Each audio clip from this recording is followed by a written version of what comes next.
Good evening, I'm Anastasia Lavrina. Welcome to Context. In tonight's segment, we focus on the situation in Gaza, particularly the reconstruction plans and the political dynamics surrounding them. Gaza, a region long marked by conflict, devastation and political struggle, is now at a crossroads. In Cairo, Arab leaders recently endorsed an Egyptian-backed plan to rebuild Gaza while ensuring its residents remain in the territory. However, this proposed plan is met with strong opposition from the United States. The Trump administration has rejected the Egyptian initiative, asserting its own vision for Gaza, one that would expel the 2.3 million of Palestinian residents and redevelop the territory into a luxurious riviera for global investment.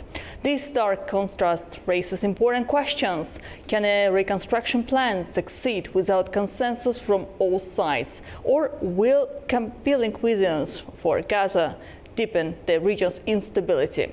To help us understand the implications of this critical issue, we are joined now by Diogo Castro Silva, a political analyst based in Sao Paulo, Brazil. Also with us today is Nizar Dahan, Stand Up for Palestine. Dear experts, warm welcome to our program. Thank you. Good afternoon. Thank you very much. So, Diogo, if you don't mind, we will start with you. This proposal for Gaza's reconstruction, championed by Egypt, includes demining efforts and a long-term rebuilding phase focused on critical infrastructure. Yet, the context of this proposal is shaped by the broader international dynamics, particularly the recent tensions surrounding by the U.S. administration's plans. Before we get into the details, could you give us your initial assessment of the Egyptian plan and its potential to resolve the ongoing crisis? Well, good afternoon. The first thing, it is a positive development in terms of the Arab region, in this case led by Egypt, assuming more than a rhetorical approach to the Palestinian and Israel conundrum. So for a long time, this has been the issue is always a matter of rhetoric, and so it's a very welcome development to come with a concrete proposal. I don't think the proposal responds to everything. As you well noted in your introduction, the issue is political more than the actual reconstruction of buildings. The issue is really political because the money coming from the Gulf or coming from Saudi or a combination of everything, the money is not really the issue to rebuild Gaza. The issue is political, and that demands compromises and responses both from the Arab region, from the Palestinians, and from Israel.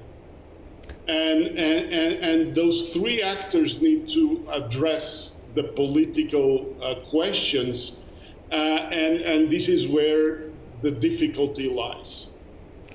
Nizar, is compromise possible?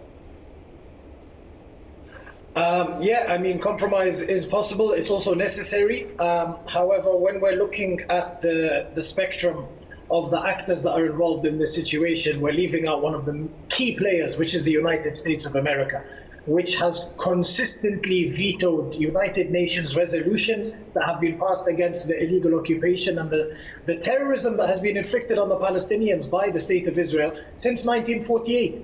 If the international community upheld international law, this political issue would be resolved, because Israel is the aggressor, Israel is the illegal occupier, Israel is massacring innocent people, Israel is building illegal settlements. So people are always pointing the blame at the Palestinians for resisting or refusing to watch the ethnic cleansing take place against their people silently, but nobody really talks about the crimes and the human rights violations that Israel has continuously carried out against Palestinians, not just in Gaza, but also in the West Bank. You look at Tul Karam now and the Noor al-Shams camps in the West Bank, people are completely being removed from their homes and people are being shot and being killed. So the political solution, yes, I agree with Diego. Yes, we need a political solution, and that is to dissolve the Zionist entity and to stop the illegal occupation of Palestine. As for today, we can see that the position of the Arab nations and the United States is completely different. So, Diogo, how significant is this difference in approach in shaping the future of Gaza? Well, I don't think, and I don't think even in Israel, people look at the U.S. proposal of Riviera in the Gaza really as a serious proposal, I would say. The biggest problem with that proposal is that it avoids people of making hard choices. While we are talking about something as far-fetched as that, we avoid people taking really serious decisions and political choices. Clearly, Israel needs to make serious political choices. The occupation of both Gaza and the West Bank, they do not. They have long-term political consequences to the Israeli state and to the Israeli democracy. Israeli cannot be with the occupation both a democratic and a Jewish state at the same time. Because if you want to be the Jewish state, then you cannot give political rights to the Palestinians. And if you give political rights to the Palestinians, then you cannot be a Jewish state. And so they need to choose. And that choice needs to be made by Israeli politics as well. What the plan from the US does is it also prevents those decisions to be made and also opens the door to more radical elements of the Israeli political system. On the part of the Arab nations, the question, this is why I said that this plan is a positive development, because it brings the Palestinian issue outside of pure rhetoric, which it has stayed for many decades, and really into practical matters. How you build a Palestinian state, a Palestinian political entity in practical terms, in terms of economic prosperity, and so on. So this is why it's a welcome development.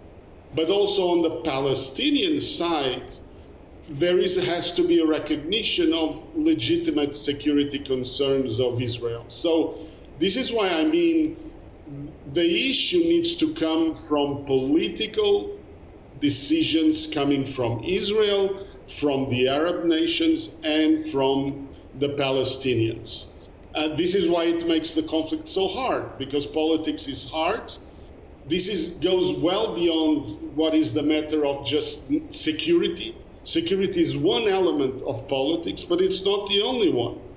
And without solving this at the political level, we will see long-term violence always flaring up in whatever shape and form you will want. You want to have it, and so this is where I think that this plan coming from Egypt is a positive step, and other positive steps are required so that in the end we can have the goal of having a Jewish state and a Palestinian state living side by side in peace.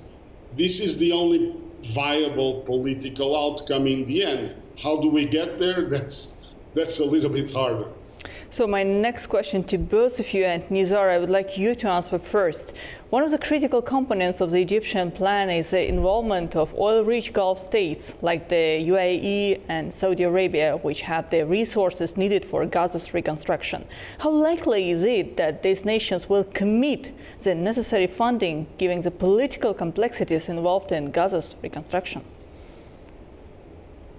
I think, as Diego put it earlier on, the money is not an issue to many of these Arab countries, the oil-rich Gulf nations, and we've seen since Trump announced the Riviera and the US Gaza takeover plan, staunch opposition by majority of the Arab leaders against this. So I think that if there can be an agreement between the two sides and America can compromise their dreams to take over the whole world for 5 minutes, then I think that this plan and this objective is possible. I mean, it's very difficult for the people of Gaza at the minute. 2 days ago, Netanyahu closed the border again, Rafah.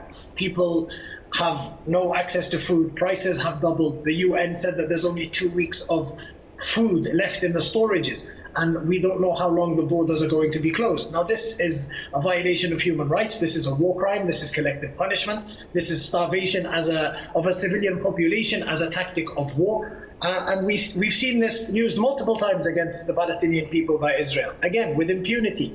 So before we get to the stage of rebuilding Gaza, I think we need to get to the stage of upholding international human rights and holding those who have murdered, massacred, and starved innocent people, bombed hospitals, churches, schools, mosques, holding them accountable. The violence will only stop when there is accountability and people understand that this did not start on the 7th of October. This has been going on for over 76 years. And the colonization and the settlements and the mass expulsion of Palestinians, sadly, has not stopped. Once that stops, once there is accountability, once people believe in the justice system, once again, then rebuilding Gaza will be very, very easy. As Diogo said, not just the Arab countries, but the whole world. 145 states out of 193 have recognized Palestine as a sovereign territory. So people are willing to help, but we have to stop the terrorism and we have to stop the ethnic cleansing and mass expulsion. What you're talking about, it's a long-term process. As for now, it's more about support of the people in Gaza. It's about humanitarian assistance. As you rightly mentioned, the border are closed again, and it depends whether two sides are willing and can achieve the consensus to continue the talks over the ceasefire. But as for now, again, coming back to the questions I addressed before, support of other Arab League states to the rebuilding and reconstruction of Gaza. Diogo, what's your opinion on that? Do you also think that first it's about humanity, it's about justice, and only then we can come to the conclusion? Or it's something that has to be done right now, the agreement to be achieved by all states willing to support Gaza in its reconstruction? I think, as in all process, if you want to do everything at the same time, we will not get there. So this is going to be a long-term process that, like I said, will involve changes in all parties. In all parties, meaning Israel, Arab nations, and the Palestinians themselves. So the first thing is to stabilize the humanitarian situation. Without that, and I would say the first issue also to be dealt with is what security needs to be established in the territory, because without security you cannot do anything. And what is the satisfactory security arrangement? Is a committee of Arab states together with Israel, whose military are on the ground. How do you ensure that you don't have the justification of security to halt humanitarian aid? So this issue is urgent. And in fact, this issue was brought by Benny Gantz when he was Minister of Defense of Israel, and that is why one of the reasons he resigned from the government was that he always made very clear what is the security arrangement post-conflict. And he was, for example, against that it would be Israeli armed forces. So the question is security and humanitarian aid needs to be addressed immediately. Then there is a very urgent question which can be addressed by Israeli side as well. Is security with Hamas possible? Well, the reality in the territory is that Hamas is still a presence So what are you going to do about it? One way is to isolate them as a political actor. For that, you need to have other parties on the ground together, at first with Israel, but then how about an Arab force that can provide security? I mean, these are the things that need to be discussed. What you cannot do is having the illusion that you can solve the humanitarian issue, having aid coming in a sustainable fashion without having some kind of order in the territory. And this needs to be addressed. In what way it needs to be addressed, I don't have the answer, but this is what needs to be discussed, not buildings and everything, because if you don't solve this at the outset, you won't get to the reconstruction. And you don't get to a long-term solution. So there is no long-term solution without addressing short-term issues. So Nizar, a key question here we are hearing is about governance also. Who will control Gaza moving forward? With Hamas rejecting any solution imposed by outsiders and the Palestinian Authority's limited influence, can the Egyptian plan succeed without an agreement on governance? Nizar, please. Look, I think I've been asked this question a few times, and what the answer always boils down to one thing. It's for the Palestinians to decide who governs the Palestinians. Nobody has the power or the authority to decide who is best for the Palestinians. Nobody has gone through and suffered what the Palestinians have suffered. Nobody has lived through the bombardment, the ethnic cleansing, the massacres that the Palestinians have lived through. So ultimately, the Palestinians are the ones that will decide who will govern them and who will lead them. You know, it's very easy for us living in the luxuries that we live in to try and dictate or to try and give our opinion on what we think is best and how we think the security should be handled. But however, the security is a result. So everything that's happening in Gaza is a result. It's cause and effect. There's consequences. Things happen. I'm not justifying anything that happened, not on October the 7th. I stand against the killing of all innocent people, no matter where they are from or who they are. But when you lock people in a cage and you dictate how much food gets in, you control their airspace, their sea, their land, their borders, people will retaliate. So resistance movements are created because of oppression. You remove the oppression, you remove the resistance. But coming back to the future, who will control Gaza? If we talk about the Palestinians, there should be an election, but there is no an election still. And then how the international community should understand the situation in the region? What is the future? What is the solution for that? Look, I think it's too early to be talking about elections now. Gazans are still being shot, sniped, bombed, killed on a daily basis. So elections will come when there's stability. Stability will come when the oppression stops. The oppression must stop. Humanitarian aid must be allowed in. People must be allowed to eat, to drink water, to provide medication for their children, to take their families out for surgeries that are not available in Gaza. When all of these things are fulfilled and these basic human rights are fulfilled, then the next step is very clear and very easy. But at the minute, there is no one defending the Palestinians on the international community. Nobody. They've left them to it. So resistance is inevitable. Diogo, what's your opinion on this? We are coming back to the key question, what should be done first? There is, again, the humanitarian aspect, the elections, which we discussed already. At the same time, there's a possibility to support Gaza in its reconstruction. Therefore, where is the solution? What next step should be done? And who should decide about the future of this place?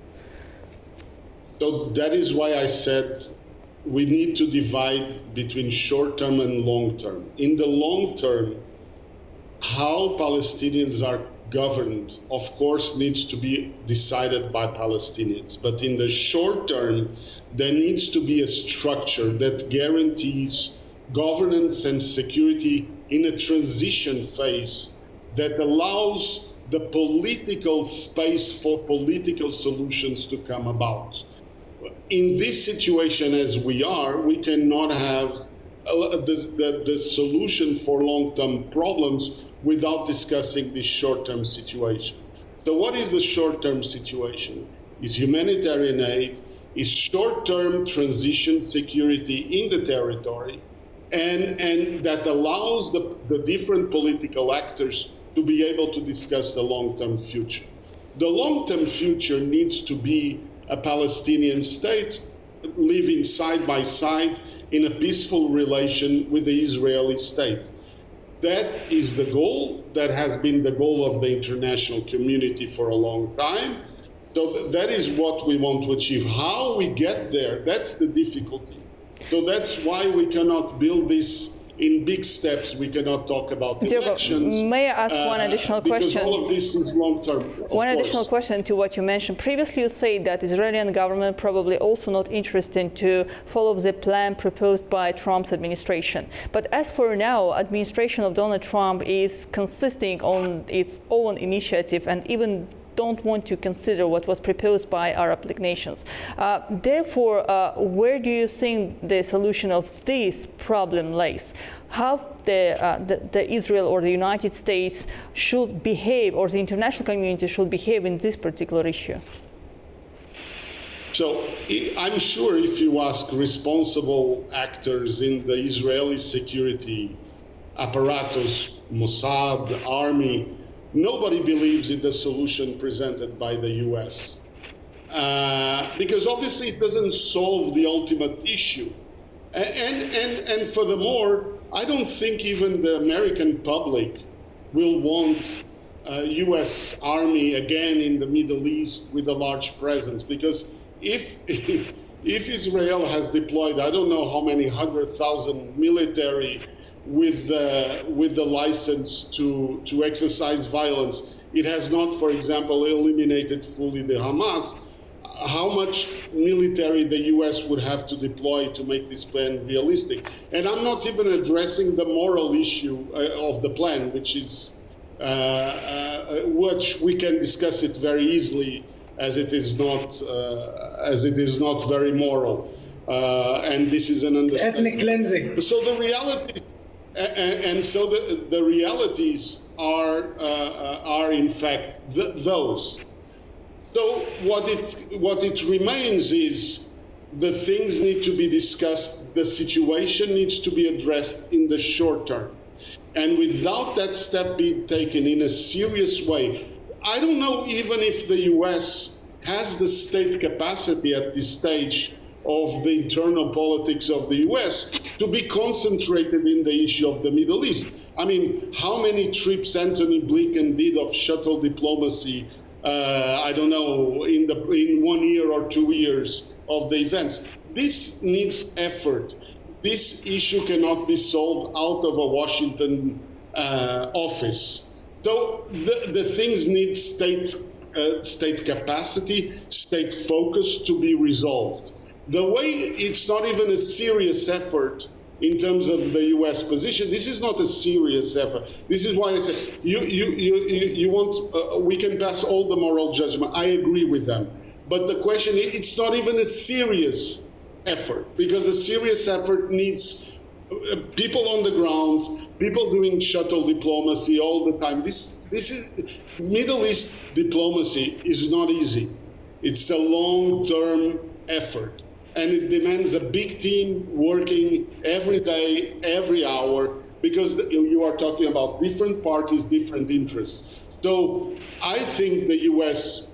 is doing these positions more in a rhetorical area.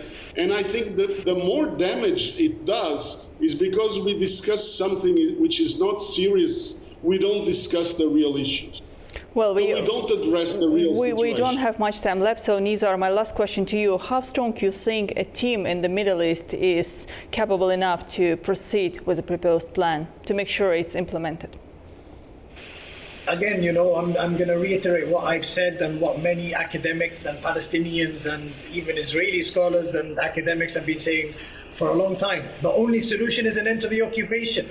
How can you expect the very people that are slaughtering, massacring, killing, and committing war crimes to be the ones that will initiate a group of peacekeepers in the region? How can you expect the United States of America, who have been funding and arming the Israeli state, knowing full well that they are using those weapons against civilian populations? if we're going to be serious, then we have to really, really wake up. And the whole world has to wake up and realize that we have to uphold international law, regardless if it's against our allies or against our enemies. Everybody, every country, every nation, and every leader should be treated equally. And Netanyahu is a war criminal, and the majority of the people in his cabinet are war criminals. They have called for genocide. They have called for the murder of every single person in Gaza, including children. They've called again yesterday after closing the border for cutting off electricity and water. So you cannot have negotiations with the people that are killing you and massacring you.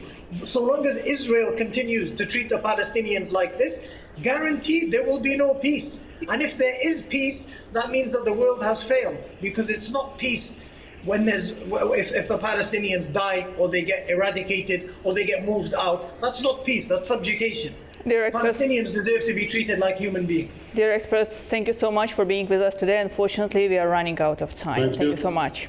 Thank you. And just to remind, today with us we had Diogo Castro Silva, a political analyst based in Sao Paulo, Brazil, and also Nizar Dahan, Stand Up for Palestine. Dear viewers, do stay with A News and see you soon.